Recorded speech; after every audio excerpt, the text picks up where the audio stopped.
This review is now complete. And as Commander-in-Chief, I have determined that it is in our vital national interest to send an additional 30,000 U.S. troops to Afghanistan. After 18 months, our troops will begin to come home. These are the resources that we need to seize the initiative while building the Afghan capacity that can allow for a responsible transition of our forces out of Afghanistan. I do not make this decision lightly. I opposed the war in Iraq precisely because I believe that we must exercise restraint in the use of military force and always consider the long-term consequences of our actions. We have been at war now for 8 years, at enormous cost in lives and resources. Years of debate over Iraq and terrorism have left our unity on national security issues in tatters and created a highly polarized and partisan backdrop for this effort. And having just experienced the worst economic crisis since the Great Depression, the American people are understandably focused on rebuilding our economy and putting people to work here at home. I make this decision because I am convinced that our security is at stake in Afghanistan and Pakistan.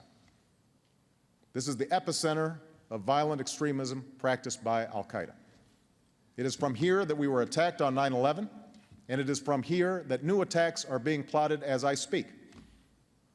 This is no idle danger, no hypothetical threat.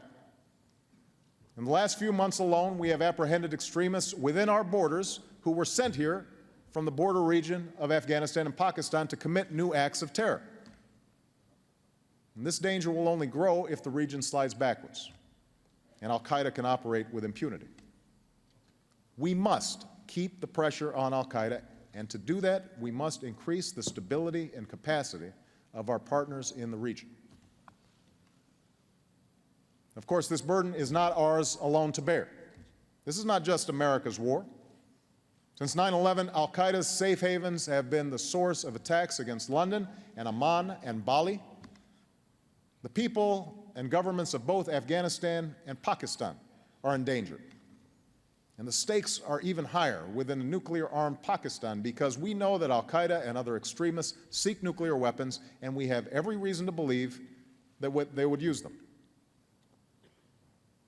These facts compel us to act along with our friends and allies.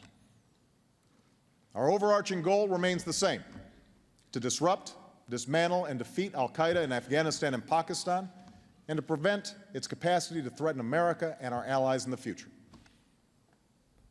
To meet that goal, we will pursue the following objectives within Afghanistan. We must deny al-Qaeda a safe haven. We must reverse the Taliban's momentum and deny it the ability to overthrow the government. And we must strengthen the capacity of Afghanistan's security forces and government so that they can take lead responsibility for Afghanistan's future.